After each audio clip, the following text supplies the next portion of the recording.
रणभूमीत उतरायचं, मैदान सुद्धा मराठ्यांनीच गाजवायचं आणि मराठ्यांच्या लेकराच्या अंगावर गुलाल विजय मिळवून मराठ्यांनीच फेकायचा।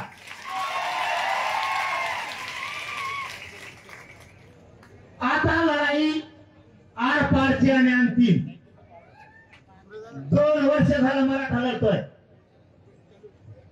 हा 2 वर्षाचा संघर्ष आणि लढाई आता मराठ्यांनी जिंकायची म्हणजे जिंकायची। 29 ऑगस्टला मुंबईला जायचं।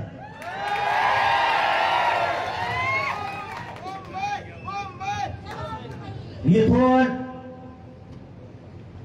27 ऑगस्टला सकाळी 10 वाजता अंतरवाली सोडायची।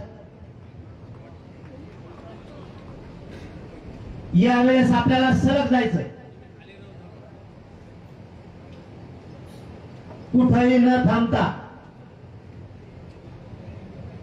आपल्याला कसल्या परिस्थितीत 28 ऑगस्टला म्हणजे 2 दिवसात आणि 2 रात्रीत मुंबईला पोहोचायचं।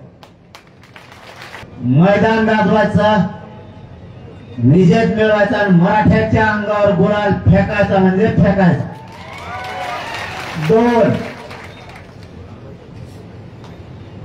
29 ऑगस्टला मुंबईला जायचं।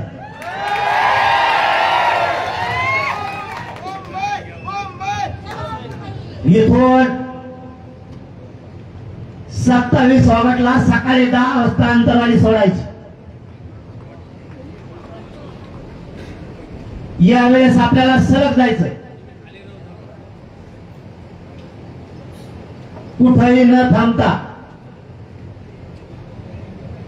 आपल्याला कसल्या परिस्थितीत 28 ऑगस्टला म्हणजे 2 दिवसात आणि 2 रात्रीत मुंबईला पोहोचायचं। 2 मुद्दे क्लिअर झाले। तिसरा मुद्दा, मार्ग बदलायचा यावेळेस। दुसऱ्यांना चान्स, दुसरे लय बेजार करायला लागलेत। मला तुम्हाला काय सांगावं, दुसरे लय बेजार करायला ते म्हणजे आता पुण्याकडून येईल ते मुंबईकडून तुम्ही आता एवढ्या वेळेस दुसरीकडून। आणि सगळ्यात महत्वाचा या बैठकीतला अभिनंदन सगळ्यांचं। ठराव मला नाही करता येत, पण लोक म्हणते ठराव, आपला ठराव मराठा समाज मध्ये ठराव असं आहे। हे म्हणले का भागो मुंबई आमचा भागो लगेच सुरू असा ठराव असतो। काचकून ठराव होतोय का खापक्याशी लिखी नाही पडी नाही काहीच नाही।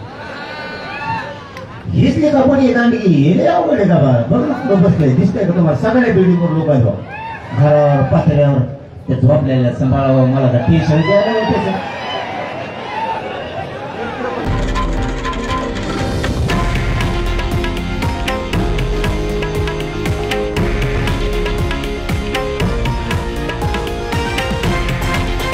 हे आहे देशातील नंबर 1 न्यूज नेटवर्क आणि आपण पाहत आहात TV9 मराठी, एकमेव।